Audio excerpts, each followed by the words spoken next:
Kia ora everyone and welcome back to Humankind. My name is Jumbo Pixel and today I'm going to show you three very distinct different types of battles in Humankind. This first one is sort of an early game skirmish over a territory, sides relatively evenly matched. The second one is going to take us well into the modern era. It's going to be an open field battle with some advanced military units, and then finally a siege of a city. And throughout this really top tier gameplay, you're going to hear some tips and tricks from me and maybe learn some things along the way. So let's discuss Humankind's combat system and why I think, to be honest, it is vastly superior to really any other historical 4X combat system we have at the moment. For starters, let's take a look at how it actually works, right? So you can see here, I've got a very small army. I can right-click and hover over the enemy army to get a feel for how strong they are, and then enter the deployment phase of the battle. Now, in this case, it's an early game skirmish, where the number of units are fairly small. You might find these conflicts when you're fighting over territories, for example, in the beginning of the match, or in areas of the world that are harder to get to. In this case, you can see I've sent my more mobile unit straight to the enemy's flag. As the defender in this battle, they are trying to hold a position. In this case, it's that flag where my horseman is right now. Now, if they lose that flag, they lose the battle. But they can also lose the battle, like any other in Humankind, if their forces are completely depleted, i.e. if you destroy the enemy.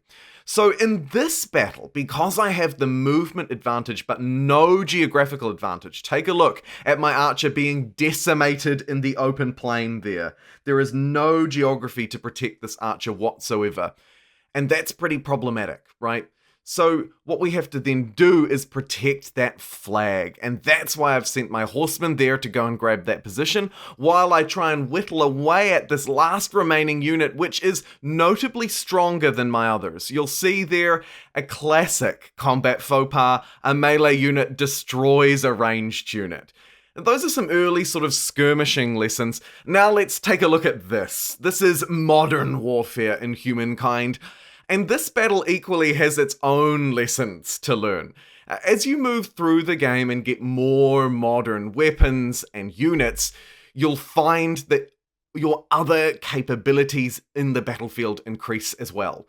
For example, here you can see not only a great lesson that modern units absolutely decimate inferior ones. Take a look at how my helicopters mow down this line of defending units. But moreover, take a look at some of the range on these attacks.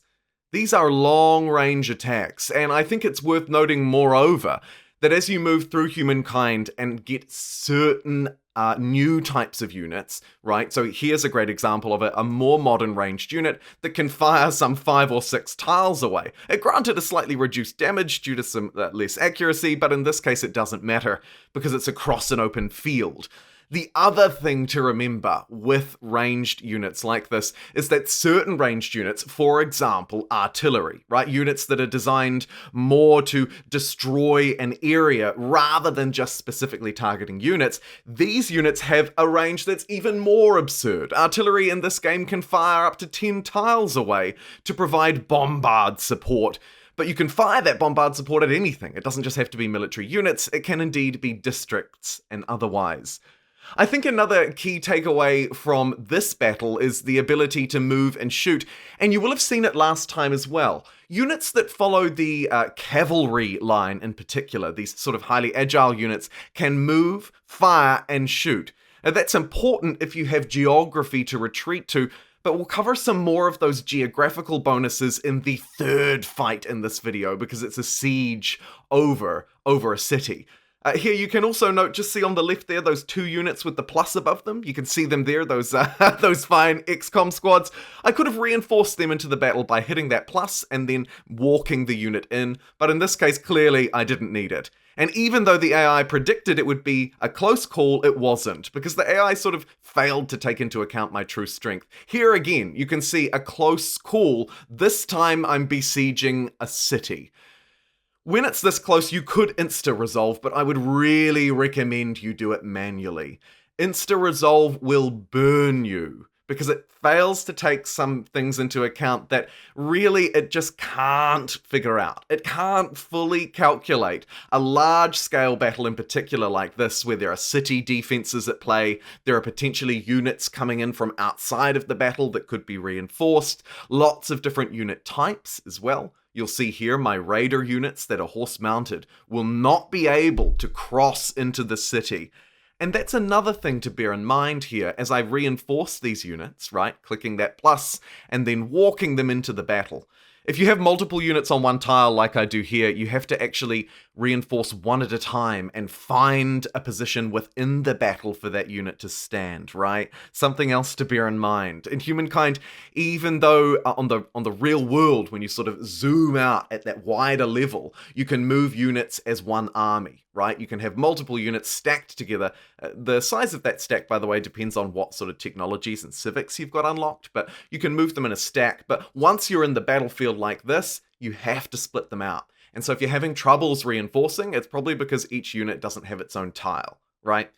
Something else with longer form battles, like these siege battles, they're probably going to take place over multiple games, over multiple turns within a game. Hopefully not multiple games, but over multiple turns, right? So within each turn of Humankind, down the bottom there you can see turn 1, 2, 3.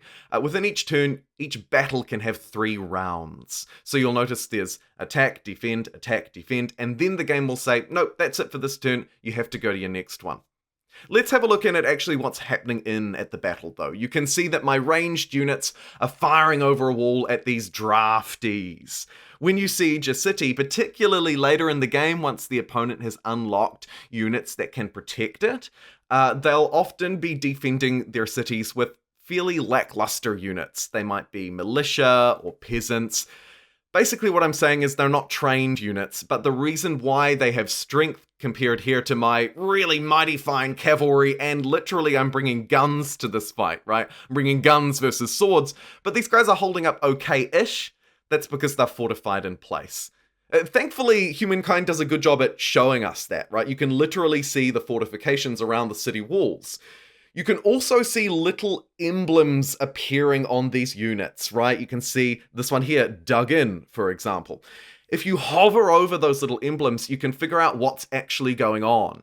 It may be the fact that a unit is taking a penalty from being near a wall, or a penalty from being on lower geography. Indeed, you want to try and take the high ground in Humankind as much as you can. But also other bonuses related to the world. You can see one of my units here has a little forest next to it because it's hiding in a forest. That provides a combat bonus for you. Indeed, you can be much more defensive if you're in trees, but also vision as well. And vision is super important. And another reason why Humankind loves the high ground. If you have the high ground naturally, as you probably know from playing the game, you're going to be able to see more of the world and therefore see more military units to fire at. But there's another role as well, and the forests are a great example. If a unit is hiding in a forest, if it's on a forest tile, and you don't have another unit directly adjacent to that forest tile, you won't be able to see what's hiding in it in most cases, right? Assuming everything else is equal. So geography is very, very powerful, not just for that leveled effect from firing down on the enemy, but even other things, like what's actually specifically on the tile. Does it have a fortification improvement? Does it have a forest? So on and so forth. You get the feel here. Now, there are a couple of other things you can do in the battlefield. In this case, as you can see, the battle has drastically swung in my favor, and I just want to reinforce the power of manually fighting a battle, and also using your unit options. You don't just have to attack every time, but you can see there are other options up there on my line infantry, or my commando. I can also defend, and sometimes it can absolutely be worthwhile to move into an advantageous position, like the high ground, and then simply defend. Let the AI run into you, because even when you're playing here like I am and being aggressive against a city, it will still run units out of the city and at you to try and attack you. So it's another way how you can play it. And if all else fails, you can run your units outside of the perimeter of the battlefield and retreat them. It will cost you some war support, however, so do take care. Overall, you can see here, I've accomplished this battle successfully, and I'm not even the best battler, but I've able to use these positions, use my geography, use defense, and all of the tips and tricks that I've covered in this video to ensure great success. And I hope that you can do the same. Thank you very much for joining me today for this Humankind combat tips and tricks video, and until next time everybody, I'll see you then. Take care and bye-bye.